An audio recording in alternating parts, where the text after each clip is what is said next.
Good morning, students. I am Anuradha Rajput, your EVS teacher, and today I will teach you chapter number 18, No Place for Us.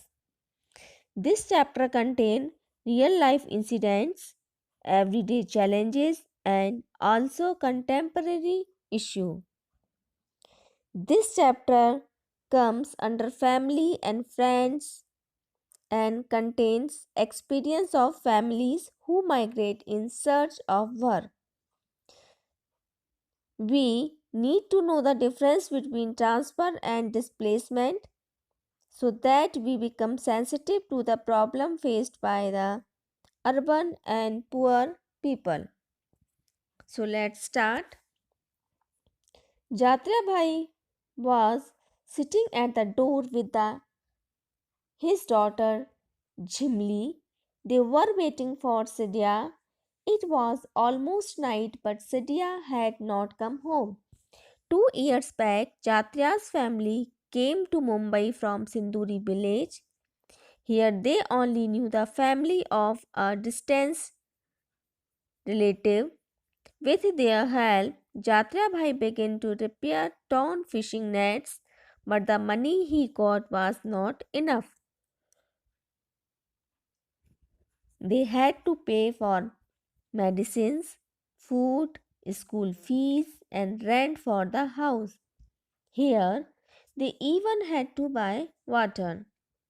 Young Sidhya also had to work in the nearby fish factory to earn some money from 4 o'clock till 7 o'clock in the morning.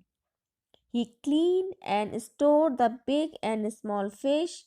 Then he would come home, take a nap, and go to school in the afternoon.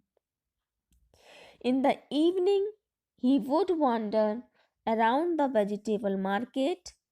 He would help some Mem Sahib to carry her bags or go to the railway station to pick up empty bottles and newspapers to sell to the kabadi wala.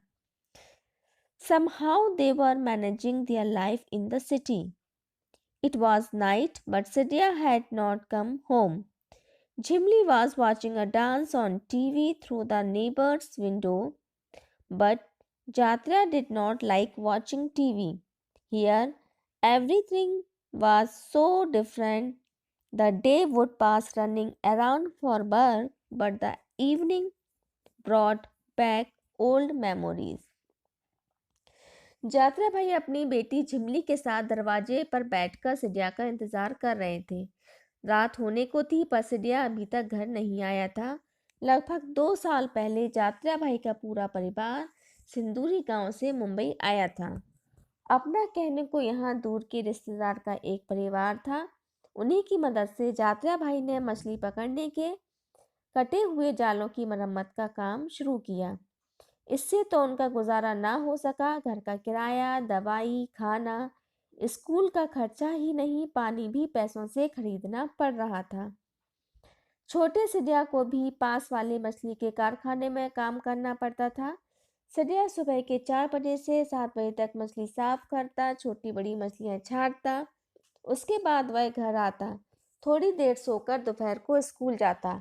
शाम को सब्जी मंडी में घूमता फिरता, कभी किसी ma'am साहब की थैलियां उठाता तो कभी रेलवे स्टेशन पर जाकर पानी की खाली बोतलें ढूंढकर कबाड़ी वाले को बेचता। जैसे तैसे ही चल रही थी उनकी जिंदगी। अब तो रात भी हो गई थी लेकिन सिडिया घर नहीं आया। झिमली पड़ोसी के घर की खिड़की से टीवी पर नाच देख रही थी, मगर जात्या का मन टीवी देखने में नहीं लगता। यहाँ सब कुछ कितना अलग था, कितनी नई अजीब दुनिया थी। दिन काम की भगदड़ में चला जाता और शाम पुरानी यादें लेकर आती। Remembering old days. Jatria was born in Khedi village in the middle of thick green jungles and hills. His people had been living here for many years even before his grandfather was born. There was peace in Jatria's village, but not silence. There were so many soothing sounds, the gurgle of flowing river, the murmur of trees and chirping of birds. People did farming, they would go to the nearby forest, chatting and singing together to collect wild fruits, roots, and dried wood. While working with elders, children also learned many things: to dance together, to play flute and dhol, to make pots of clay and bamboo, to recognize birds and imitate their sounds, etc. People collected things from the forest for their use. Some of those they would sell in the town across the river. With that money, they would buy salt, oil, rice, and some clothes. हरे भरे घने जंगलों और पहाड़ियों के बीच खेड़ी गांव में जात्रा का जन्म हुआ था। उसके दादा के जन्म के पहले से ही ये लोग यहाँ रह रहे थे। उनके गांव में शांति तो थी, लेकिन सन्नाटा नहीं था। गांव में नदी की कलकल, पेड़ों की सनसन, पक्षियों की चहक थी। यहाँ के लोग खेती का काम करते थे। गांव के लोग जंगलों में जाकर कंदमूल, साग सब्जी और सूखी टहनियाँ लाते। ये सब काम करते समय लोग बातें करते और गाने गुनगुनाते। बड़ों के साथ काम करके छोटे बच्चे भी ये सभी काम सीख जाते, जैसे बांसुरी बजाना, ढोल बजाना, मिलकर नाचना, मिट्टी और बांस के बर्तन बनाना, पक्षियों को पहचानना, उनकी नकल करना आदि। लोग जंगल से इकट्ठा किया सामान इस्तेमाल करते। बचा हुआ सामान नदी पार के बड़े गांव में जाकर बेच देते। इन पैसों से वे अपने लिए नमक, तेल, चावल और कभी थोड़े कपड़े खरीदते थे। It was a village, but people here lived together like a big family. Jatia's sister was married in the same village. People helped each other in good and bad times. The elders would arrange weddings and settle quarrels. Jatya was now a strong young man. He worked hard in the field and caught fish from the big river. He and his friend would go to the forest to collect fruits, roots, and plants for medicines, and fish from the river to sell these in the town. During festival time, Jatra would dance and play the drum with boys and girls of his age. वैसे तो वह एक गांव था, मगर सब एक परिवार जैसे ही रहते थे। जात्रा की बहन की शादी भी उसी गांव में हुई थी। अच्छे बुरे समय में सब साथ मिलकर एक दूसरे की मदद करते थे। शादी ब्याह के काम और झगड़े गांव के बड़े बुजुर्ग साथ मिलकर निपटाते। जात्रा अब जवान हो गया था। वह खेती का भारी काम अकेले ही करता। बड़ी नदी के बीचों बीच मछली भी पकड़ता। अब वह जंगल से फल, कंद, दवाई के लिए पत्तियां, नदी की मछली आदि सब लेकर दोस्तों के साथ कस्बे के गांव में बेचा करता। गांव में त्योहार के समय अपनी उम्र के लड़के लड़कियों की टोली में नाचता और ढोल भी बजाता। Across the river, one day the people of Khedi heard that a big dam was to be built on the river. For this, a big wall would be built to stop the flow of the river. Khedi and many nearby villages in the area would be drowned underwater. The people would have to leave their village and their lands, so which their forefathers had lived for centuries. After a few days, government officials along with the police started visiting these villages. Small children of the village saw the police for the first time. Some children would run after them and some would get scared and start crying. The official measured the width and length of the river, the fields, forest, and houses. They called meeting with the elders of the village. They said villages on the bank of the river would have to be removed. People having land at Khedi will be given land far away on the river side of the river. They will have everything. There are school, electricity, hospitals, buses, trains, etc. They will have all that they could not even dream of here in Khedi. एक दिन गांव वालों ने सुना कि उनकी नदी पर एक बहुत बड़ा बांध बनने वाला है। नदी को रोककर एक बहुत बड़ी दीवार खड़ी की जाएगी। तब खेड़ी और आसपास के बहुत सारे गांव पानी में डूब जाएंगे। लोगों को अपने पुरखों की जमीन, घर बार छोड़कर नई जगह जाना होगा। कुछ दिन बाद सरकारी लोग पुलिस की पलटन को लेकर गांव-गांव पहुंचने लगे। गांव के छोटे बच्चों ने तो पहली बार पुलिस देखी। कुछ बच्चे उनके पीछे भागते तो कुछ डर से रोने लगते। वे नदी की चौड़ाई, लंबाई, गांव के घर, खेत, जंगल सब नापने लगे। उन्होंने गांव के बड़ों के साथ मीटिंग भी की और कहा, गांव को नदी किनारे से हटाना होगा। जिनके पास अपनी जमीन है उन्हें नदी पार बहुत दूर बसने के लिए नई जगह दी जाएगी। दूसरी जगह जहां जमीन मिलेगी वहां स्कूल, बिजली, अस्पताल होंगे, बस और ट्रेन भी होंगी। नए गांव में वह सब होगा जो आज तक खेड़ी के लोगों ने सोचा भी न था। Jatia's parents and most elders were not happy about leaving their village. Listening to all this, Jatria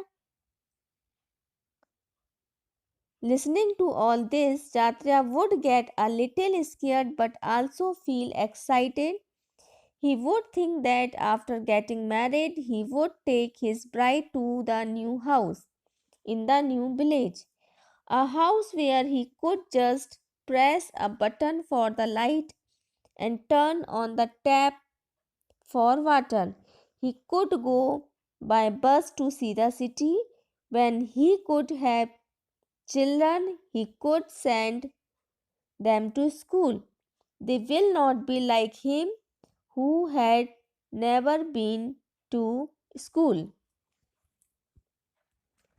उसके माँ बाबा और गांव के कई बड़े बूढ़ों को अपना गांव छोड़ना पसंद ना था। चात्र्या भी यह सुनकर थोड़ा सहम जाता और थोड़ा खुश भी हो जाता। वह सोचता जब शादी के बाद अपनी दुल्हन को नए गांव में लेकर जाएगा तो एक ऐसा घर जिसमें बटन दबाते ही बिजली चलेगी और घर में नल खोलते ही पानी आएगा। बस में बैठकर वह शहर घूमने जाएगा। सोचता जब बच्चे होंगे तब उन्हें स्कूल भेज पाऊंगा और उन्हें अपने जैसा अनपढ़ नहीं रखूंगा। A new place.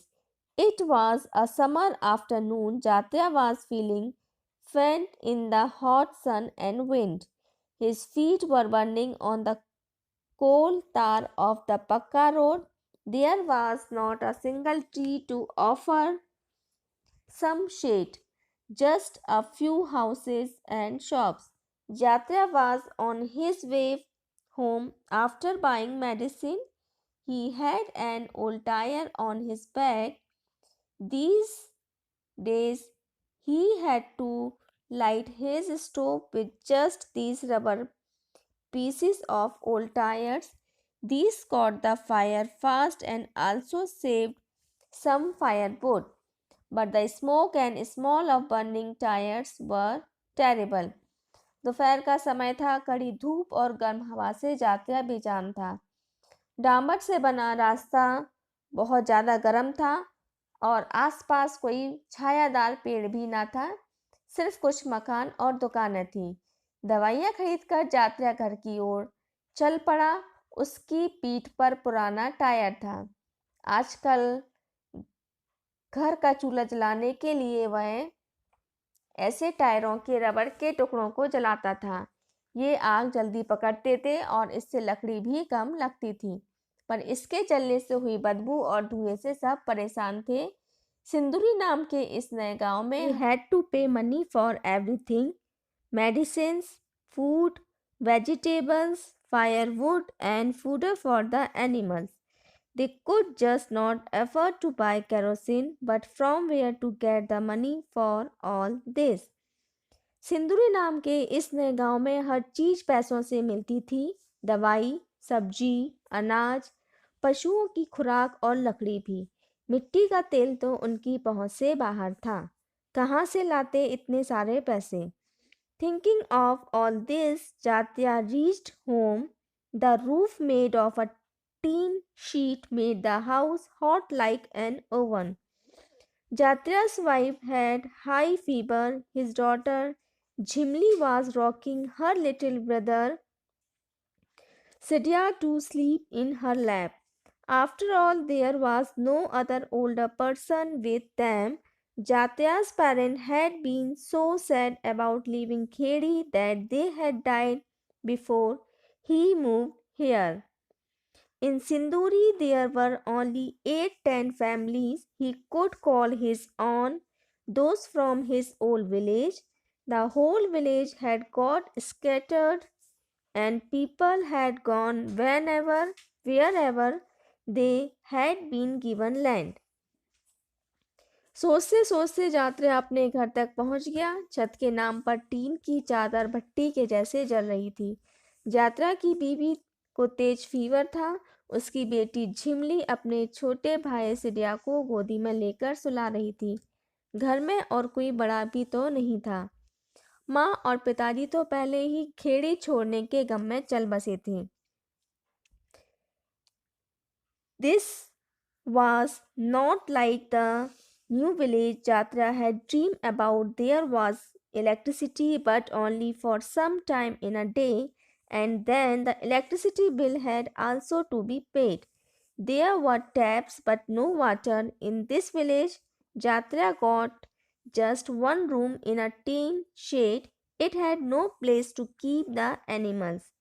He also got a small piece of land, but that was not good for farming. It was full of rocks and stones. Still, Jatra and his family worked very hard, but they could not grow much on the field and could not make enough money even to buy seeds and fertilizers. In Khedi, people did not fall sick often. If someone fell ill, there were many people who knew how to treat them with medicine made from plants. People felt better after taking those medicines. Here in Sinduri, there was a hospital, but it was difficult to find doctors and there were no medicine. इस नई जगह पर उनके गांव के 8-10 परिवार ही थे जो उसके अपने थे। बाकी सारा गांव यहाँ वहाँ बिखर गया था। जिन्हें जहाँ जमीन दी गई वे वहीं बस गए। जैसा सपना देखा था वैसा तो नहीं था यह नया गांव। बिजली तो थी मगर वह भी कभी रहती कभी नहीं। ऊपर से बिजली के बिल का नया खर्चा। वहाँ नल तो थे पर उनमें पानी नहीं आता था। इस गांव में यात्रा को टीन की चादर से बना हुआ एक कमरे का घर मिला था। उसमें पशुओं को रखने की तो जगह ही नहीं थी। थोड़ी सी खेती की जमीन भी मिली थी मगर वह खेती के लायक थी ही नहीं। वहां पर सिर्फ बड़े बड़े रॉक्स और स्टोन्स थे। जात्या और उसकी फैमिली फिर भी जी जान से हार्ड वर्क करते मगर सीड्स और फर्टिलाइजर्स को खरीदने में जो पैसे खर्च होते थे उन्हें उतने का भी प्रॉफिट नहीं होता था। वहीं जो उनका पुराना विलेज था वहाँ बीमारी कम थी और अगर कोई बीमार हो भी जाता तो वहाँ पे जड़ी बूटियाँ या हर्ब्स देकर उनको सही किया जाता था और इन्हीं चीज़ों से पेशेंट की इलाज का किया जाता और उसकी सेहत सुधर जाती थी। यहाँ ना तो यहाँ हॉस्पिटल तो थे लेकिन जो डॉक्टर्स थे वो बड़ी मुश्किल से मिलते थे और मेडिसिन भी नहीं मिलती थी। Same there was a school here but the teacher did not care much about the children about Khedi village. These children found it difficult to study in a new language. The people of Sinduri did not welcome two newcomers from Khedi. They found their language and way of living strange. They made fun of Khedi people by calling them unwanted guests. Not much of what he had dreamed had come true. यहाँ school तो था पर teacher Khedi के इन बच्चों की तरफ ध्यान ही नहीं देती थी और नई लैंग्वेज की जो पढ़ाई थी इन बच्चों के लिए कठिन भी थी। सिंदूरी विलेज के लोगों को इन लोगों का यहाँ आना पसंद नहीं था। उनको खेड़ी के लोगों की भाषा, उनका रहन-सहन सब थोड़ा-सा अजीब लगता था। वे खेड़ी वालों को बिन बुलाए मेहमान यानी कि अनवांटेड गेस्ट कहकर उनका मजाक उड़ाते थे। Some years later, Jatya stayed from a few years in Sinduri. The children were also getting older, but Jatya's heart was not here in Sinduri. He still missed his old Khedi, but there was no Khedi now. There was a big dam and a big lake of collected water in and around Khedi. Jatya thought, if we are to be called unwanted guests, then at least let us go to some place where our dreams can come true. Jatya sold his land and his animals and came to Mumbai. Here he started a new life with his family. His only dream was to send his children to school to give them a better future, a better life. जात्रा ने कुछ साल सिंदूरी में ही बिताए, बच्चे भी बड़े हो गए थे, बट जात्रा भाई का मन अब सिंदूरी में नहीं लगता था। उसे तो बस अपने गांव की ही याद आती रहती थी। लेकिन अब वो पुराना वाला खेड़ी नहीं था। वहाँ पे एक बहुत बड़ा बांध बन चुका था और जो पानी वहाँ पे रोका गया था उसका एक बहुत बड़ा सा तालाब था। जातर ने सोचा, जब सब लोग हमें अनवांटेड गेस्ट ही कहते हैं तो हम ऐसी जगह चले जाते हैं जहाँ हमारे ड्रीम्स पूरे हों। तो उन्होंने अपनी ज़मीन जानवर बेच दिए और वे मुंबई आ गए। अब उसकी फैमिली की नई ज़िंदगी शुरू हुई। वो चाहता था कि बच्चे स्कूल जाएं, कुछ बने और एक अच्छी नौकरी करें। यहाँ के हालात अच्छे तो नहीं थे, मगर धीरे धीरे शायद सब ठीक हो जाएगा। Here too things were not easy, but he hoped that things would get better.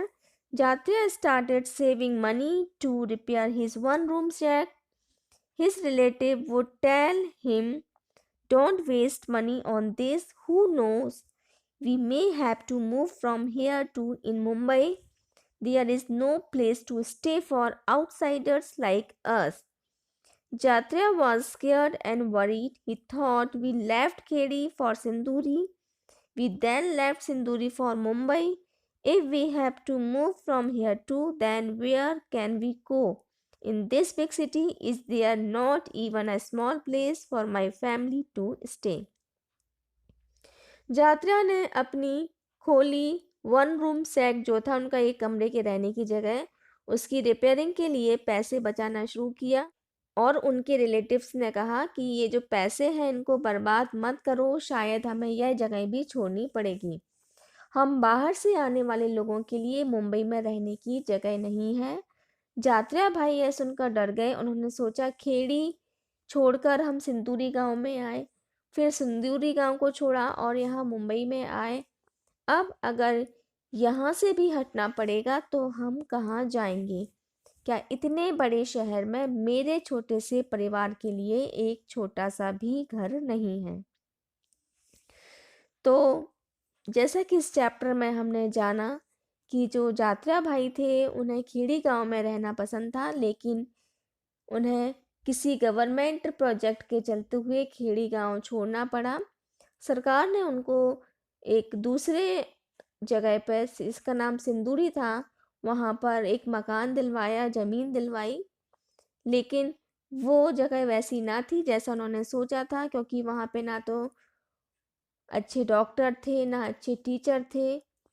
तो इसलिए उन्होंने उस जगह को भी छोड़कर मुंबई में जा बसे थे। लेकिन मुंबई भी उनके सपनों के जैसी नहीं थी जैसा उनका गांव खेड़ी था। तो इस चैप्टर में हमने लोगों और जो उनके यहाँ से वहाँ जो घूमते रहते हैं उनको कौन कौन सी माइग्रेट होते हैं, उनको कौन सी प्रॉब्लम्स होती हैं, कौन कौन सी परेशानियाँ आती हैं और किन कठिनाइयों से होते हुए वो आगे बढ़ते हैं, इस बारे में जाना। तो जात्रा भाई की इसी वजह से कि उन्हें बार बार अपनी जगह बदलनी पड़ रही थी रहने की, और लास्ट में भी जब वो मुंबई पहुंचे तब भी उनके पास वही सवाल था कि अगर हमको यहाँ से हटा दिया गया तो हम कहाँ जाएंगे। इसी वजह से इस पार्ट का नाम, इस चैप्टर का नेम जो है, नो प्लेस फॉर अस पड़ा। आई होप आपको ये चैप्टर समझ में आ गया होगा। Thank you.